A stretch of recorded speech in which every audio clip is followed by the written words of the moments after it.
श्री गणेशाय नमः। श्री भगवते नमः। श्रीमद् देवी भागवत महात्म्य। ऋषिगण तथा सूत जी का संवाद। देवी भागवत की महिमा। जो सृष्टि काल में सर्ग शक्ति, स्थिति काल में पालन शक्ति तथा संहार काल में रुद्र शक्ति के रूप में रहती हैं। चराचर जगत जिनके मनोरंजन की सामग्री है, पराश पश्यंती, मध्यमा एवं वैखरी वाणी के रूप में जो विराजमान रहती हैं, तथा ब्रह्मा विष्णु एवं शंकर के द्वारा जो आराधित हैं, वे भगवती आद्या शक्ति हमारी वाणी को सुशोभित करें। भगवान नारायण, नर श्रेष्ठ अर्जुन, भगवती सरस्वती एवं महाभाग व्यास जी को प्रणाम करके इस देवी भागवत नामक विजय गाथा का उच्चारण करना चाहिए। ऋषिगण बोले, सूत जी, आप बड़े बुद्धिमान हैं। व्यास जी से आपने शिक्षा प्राप्त की है। आप बहुत वर्षों तक जीवित रहें। भगवान, अब आप हमें मन को प्रसन्न करने वाली पवित्र कथाएं सुनाने की कृपा कीजिए। भगवान विष्णु के अवतार की पावन एवं कथा संपूर्ण पापों का संहार करने वाली एवं अत्यंत अद्भुत है। हम भक्ति पूर्वक उसका श्रवण कर चुके।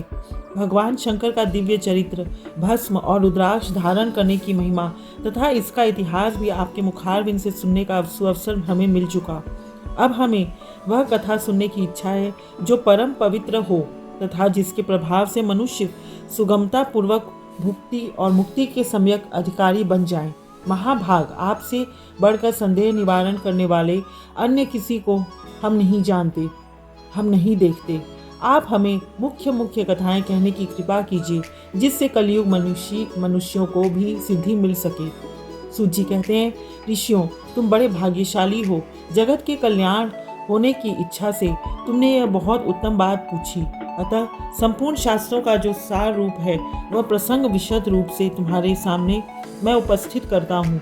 ऋषियों ने कहा, महाभाग सूत जी, आप वक्ताओं में श्रेष्ठ हैं। वह पुराण कैसा है और उसके सुनने की कौन सी विधि है? कितने दिनों में यह कथा संपन्न होती है? इस कथा में किस देवता का पूजन होना चाहिए तथा कितने मनुष्य पहले इस सुन चुके हैं और उनकी कौन कौन सी अभिलाषाएं पूर्ण हो चुकी हैं? यह सब हमें सुनाने की कृपा कीजिए। सूत जी कहते हैं, व्यास जी भगवान विष्णु के अंश हैं। परश्री जी उनके पिता और सत्यवती माता हैं। व्यास जी ने वेदों को 4 भागों में विभाजन करके उन्हें अपने शिष्यों को पढ़ाया, किंतु जो संस्कारहीन नीच कुल में उत्पन्न वेद पढ़ने के अधिकारी अनधिकारी एवं स्त्रियों और मूर्ख जन हैं, उन्हें धर्म का ज्ञान कैसे हो?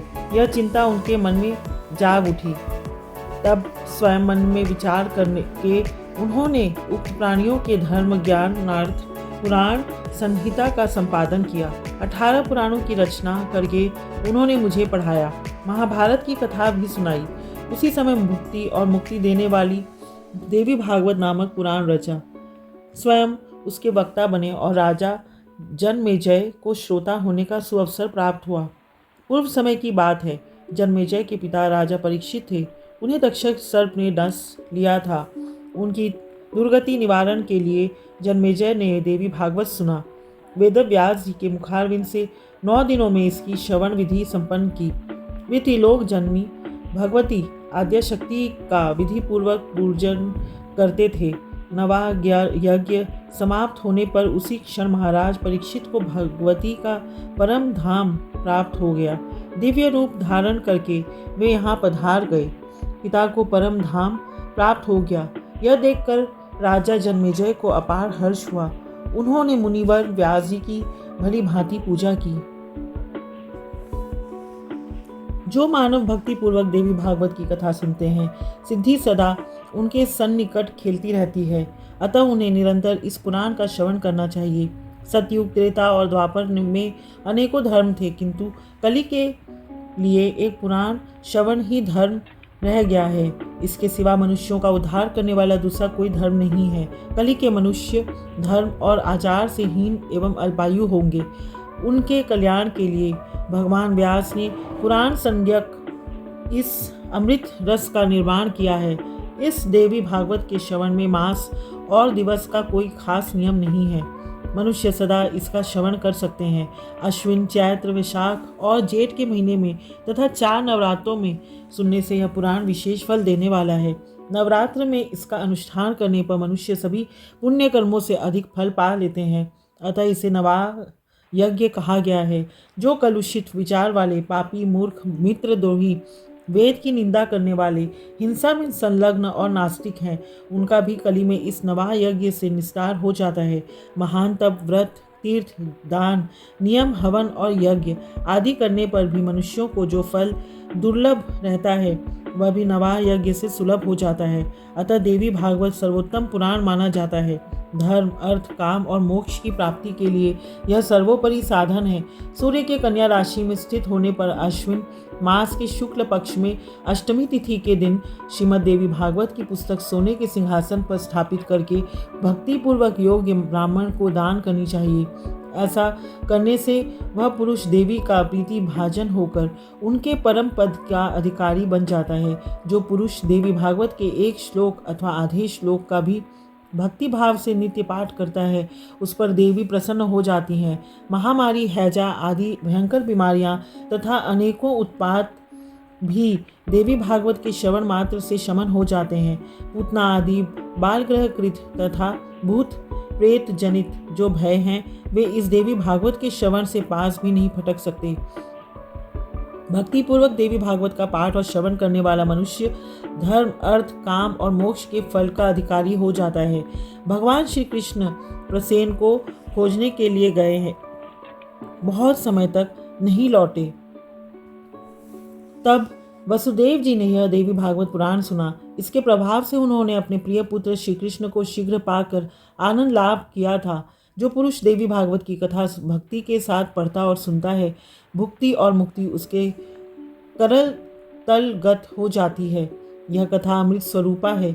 इसके श्रवण से अपुत्र पुत्रवान, दरिद्र धनवान और रोगी आरोग्यवान हो जाता है।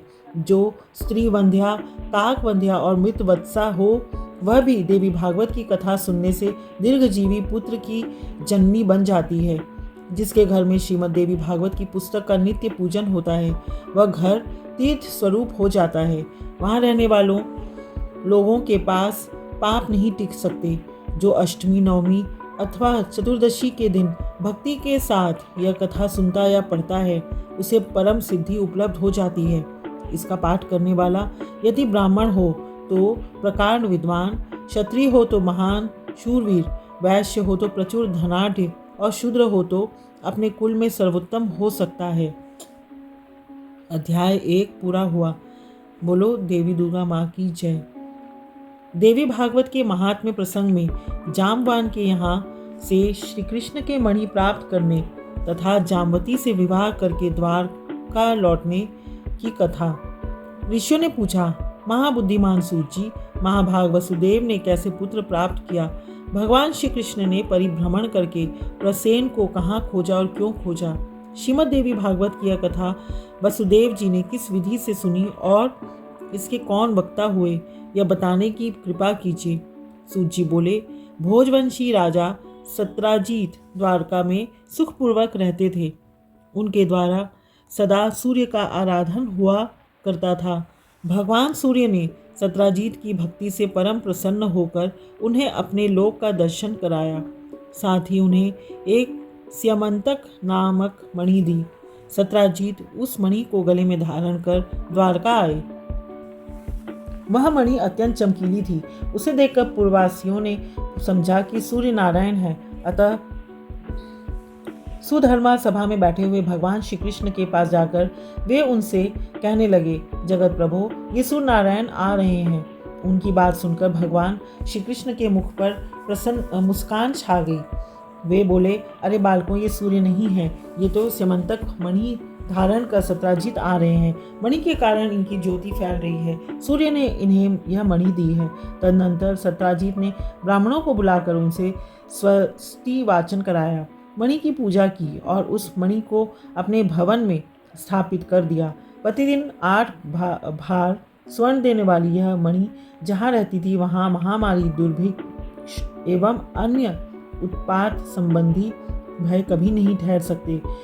सत्राजीत के एक भाई थे, उनका नाम प्रसेन था। एक बार वे उस मणि को गले में धारण कर घोड़े पर सवार हुए और शिकार खेलने के लिए वन को चल पड़े। उन्हें सिंह ने देखा और घोड़े सहित मारकर मणि ले ली। ऋक्षराज जाम्बान बड़ा बली था। उसने देखा सिंह मणि लिए हुए है, अतः बिल के द्वार पर ही सिंह को मारकर उसने मणि छीन ली और उसे अपने पुत्र को खेलने के लिए दे दिया। बच्चा भी उस चमकीली मणि को लेकर खेलने लगा। कुछ समय बाद जब प्रसेन नहीं लौटा तब सत्राजीत को महान दुख हुआ। कहा, पता नहीं किसे मणि पाने की इच्छा हो गई, जिसके हाथों प्रसेन काल का ग्रास बन गया। फिर तो जन समाज के मुख से द्वारका में इस प्रकार किंवदंती फैल गई कि हो न हो श्री कृष्ण ने प्रसेन को मार डाला है, क्योंकि मणि में उनकी आसक्ति हो गई थी। यह बात भगवान श्री कृष्ण के कानों में पड़ी। तब अपने ऊपर लगे हुए इस कलंक को दूर करने के लिए उन्होंने कुछ पूर्ववासियों को लेकर यात्रा आरंभ कर दी। वे वन में पहुंचे। सिंह द्वार मारे हुए प्रसेन को देखा। रक्त से चिन्हित मार्ग को पकड़कर सिंह को खोजते हुए वे आगे बढ़े। एक बिल के द्वार पर मरा हुआ सिंह दिखाई पड़ा।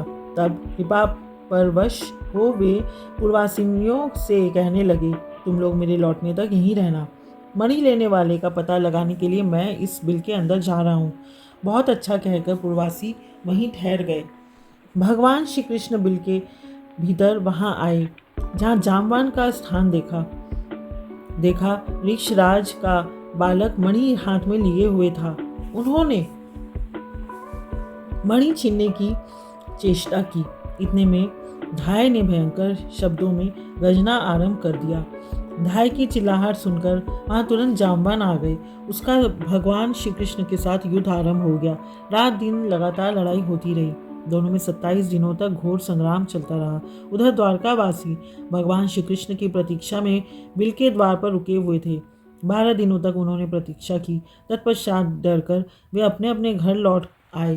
पहुंचने पर आरंभ से अंत तक सारा समाचार कह सुनाया। सुनकर सबको महान कष्ट हुआ।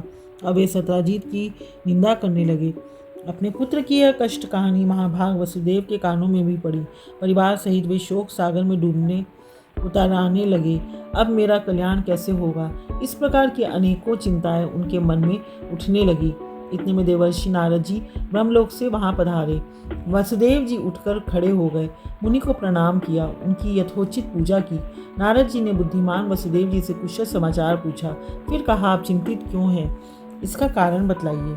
वसुदेव जी ने कहा, मेरा प्रिय पुत्र श्री कृष्ण प्रसेन को खोजने के लिए पूर्ववासियों के साथ वन में गया।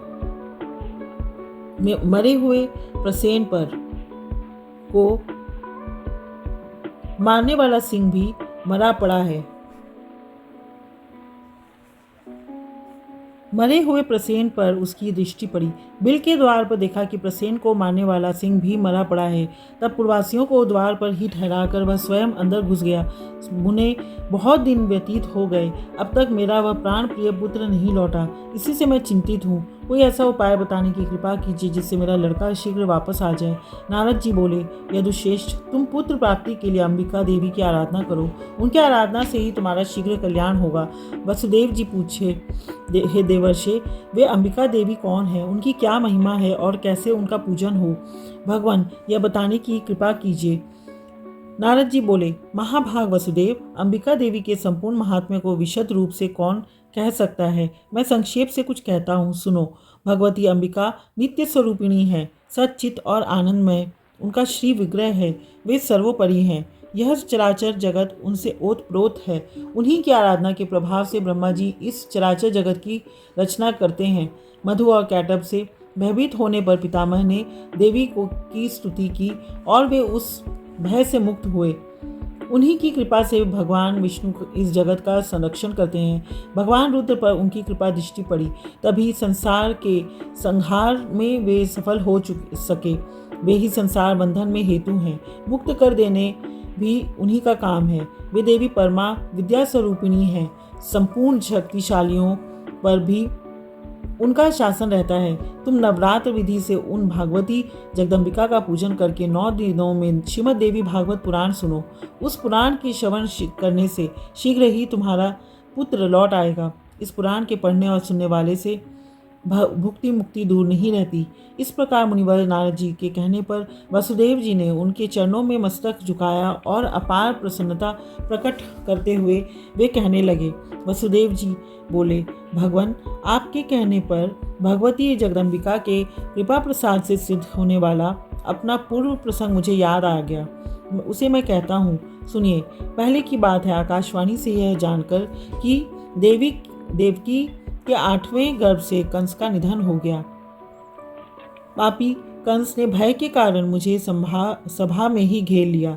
अपनी स्त्री देवकी के साथ मुझे कारागार की हवा खानी पड़ी। जो ही बच्चे पैदा होते, दुरात्मा कंस उन्हें मार डालता।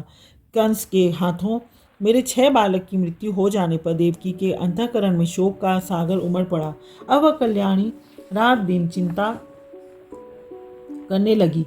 तब मैंने मुनिवर गर्ग जी को बुलाकर उनके चरणों में मस्तक झुकाया, पूजा की, अनुनय विनय किया और पुत्र की इच्छा प्रकट करते हुए देवकी की कष्ट कथा उन्हें कह सुनाई। मैंने कहा, भगवान, आप करुणा के सागर हैं। यादवों ने आपसे दीक्षा पाई है। मुने, आप दीर्घजीवी पुत्र प्राप्त होने का साधन बतलाने की कृपा करें। तब दयानिधि गर्ग जी प्रसन्न होकर मुझसे कहने लगे। गर्ग जी बोले, महाभाग वसुदेव, दीर्घजीवी पुत्र प्राप्त होने का उपाय बताता हूँ। सुनो। भगवती दुर्गा भक्तों का दुख दूर करने वाली और कल्याण स्वरूपिणी है। तुम उन्हीं की आराधना करो। उनकी कृपा से तुम्हारा तुरंत कल्याण हो जाएगा, क्योंकि उनकी उपासना से अखिल जनों के समस्त मनोरथ पूर्ण हो जाते हैं। भगवती दुर्गा में भक्ति रखने वाले मनुष्यों को जगत में कुछ भी दुर्लभ नहीं है। मुनि के यों कहने पर हम पति पत्नी दोनों के हृदय में अपार हर्ष छा गया। मैंने अत्यंत भक्तिपूर्वक उनको प्रणाम किया और हाथ जोड़कर कहा, भगवान, आप परम दयालु हैं।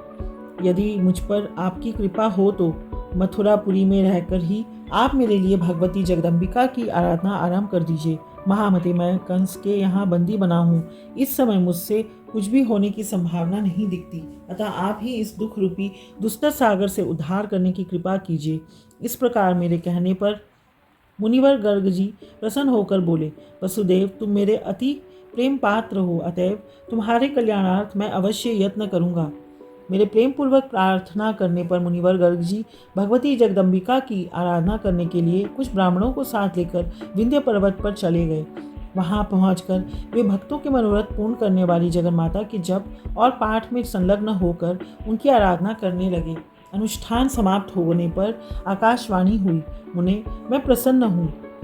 तुम्हारा कार्य अवश्य सिद्ध होगा। पृथ्वी का भार दूर करने के लिए मैंने श्री विष्णु को आदेश दिया है। वसुदेव के यहाँ देवकी के गर्भ से वे अपना अंशावतार ग्रहण करेंगे। उनके प्रकट होते ही वसुदेव जी कंस के डर से उन्हें लेकर गोकुल में नंद के घर पहुंचा देंगे। साथ ही यशोदा जी की कन्या को लेकर जाकर अपने यहाँ आए हुए कंस को दे देंगे और कंस उस कन्या को जमीन पर दे मारेगा। इतने में ही वह कन्या कंस के हाथ से छूट जाएंगी। उसका अत्यंत मनोहर रूप हो जाएगा। मेरा ही अंश रूप विग्रह धारण करके वह विंध्यगिरी पर जाकर जगत के कल्याण में संलग्न हो जाएगी। इस प्रकार आकाशवाणी सुनकर मुनिवर गर्ग जी ने भगवती जगदम्बिका को प्रणाम किया। अत्यंत प्रसन्न होकर वे मथुरापुरी में आए। मैंने उनके मुख से देवी का वरदान सुना। सुनते ही हम पति पत्नी दोनों को बड़ी ही प्रसन्नता हुई। मेरे हृदय में आनंद का समुद्र उमड़ पड़ा। तभी से भगवती जगदम्बिका का उत्तम महात्म्य मैं जानता था। देवर्षि, आज भी आपके मुखारविंद से वही महात्म्य मैं सुन रहा हूँ। अतः प्रभु, आप ही मुझे श्रीमद् देवी भागवत सुनाने की कृपा कीजिए। देवर्षि, आप दया के सागर हैं। मेरे सौभाग्य से ही आपका यहाँ पधारना हुआ है। वसुदेव जी का कथन सुनकर नारद जी प्रसन्न हो गए। शुभ दिन और शुभ नक्षत्र में उन्होंने कथा आरंभ कर दी। कथा की निर्विघ्न समाप्ति के लिए अनेकों ब्राह्मण नवार्ण जप करने लगे। कुछ ब्राह्मणों ने मार्कंडेय पुराणोक्त दुर्गा सप्तशती का पाठ प्रारंभ कर दिया। नारद जी ने प्रथम स्कंद से कथा आरंभ की। वसुदेव जी भक्तिपूर्वक सुनते रहे। 9वें दिन कथा प्रसंग समाप्त हुआ। महाभाग वसुदेव जी ने प्रसन्न होकर पुस्तक और कथावाचक की यथोचित पूजा की। उस समय भगवान श्री कृष्ण का जामवान के साथ बिल में युद्ध चल रहा था। पश्चात भगवान श्री कृष्ण के मुष्टि प्रहार से जामवन घायल हो गया, उसकी देह रक्त से सन गई। फिर जब चेत हुआ तब उसने भगवान श्री कृष्ण के चरणों में मस्तक झुकाया और अपार श्रद्धा प्रकट करता हुआ वह उनसे अपना अपराध क्षमा कराने लगा। उसने कहा, भगवान, मैं आपको जान गया, आप ही राघवेंद्र भगवान श्री राम हैं। आपके क्रोध से समुद्र शुद्ध हो उठा था, लंका चौपट हो गई और सपरिवार रावण काल का ग्रास बन गया। भगवान, वे ही आप अब श्री कृष्ण रूप से पधारे हैं। मेरी उद्दंडता क्षमा करें प्रभु, मैं सब तरह से आपका सेवक हूँ, उचित आज्ञा देने की कृपा करें। जामवान की बात सुनकर जगत प्रभु भगवान श्री कृष्ण ने कहा, ऋक्षराज, हम मणि के लिए यहाँ बिल में आए हैं। फिर तो ऋक्षराज जामवान ने प्रीतिपूर्वक भगवान श्री कृष्ण की पूजा की, अपनी कन्या जामवती का उनके साथ विवाह कर दिया और मणि भी सौंप दी। तब श्री कृष्ण ने जामवती को पत्नी रूप में स्वीकार करके मणि गले में धारण कर ली और जामवान से विदा लेकर वे द्वारका के लिए प्रस्थान हो गए। उसी दिन देवी भागवत की कथा समाप्त हुई। उदार बुद्धि वसुदेव जी ने ब्राह्मणों को भोजन कराकर उन्हें दक्षिणा से प्रसन्न किया। विप्रगण आशीर्वाद दे रहे थे कि उसी समय भगवान श्री कृष्ण मणि धारण किए हुए पत्नी के साथ वहां आ पहुंचे। भार्या सहित श्री कृष्ण चंद्र को वहां पधारे देखकर वसुदेव प्रभृति जितने लोग थे सबके नेत्र आनंद के आंसुओं से डबडबा गए और हृदय में हर्ष की बाढ़ सी आ गई। तदनंतर देवर्षि नारद जी भगवान श्री कृष्ण के आगमन से हर्षित हो श्री कृष्ण चंद्र और वसुदेव जी से आज्ञा लेकर ब्रह्म सभा को चल दिए। भगवान श्री हरि का जो यह चरित्र है उसके प्रभाव से अपयश शांत हो जाता है। शुद्ध चित होकर निर्मल भक्ति के साथ जो इस पढ़ता है अथवा सुनता है वह पूर्ण सुखी हो जाता है। जगत में उसकी अभिलाषा अधूरी नहीं रह सकती और अंत में वह आवागमन से मुक्त हो जाता है। देवी भागवत के महात्म्य का अध्याय 2 पूरा हुआ। आगे की महात्म्य कथा अगली वीडियो में। बोलो देवी माता की जय, श्री कृष्ण चंद्र भगवान की जय।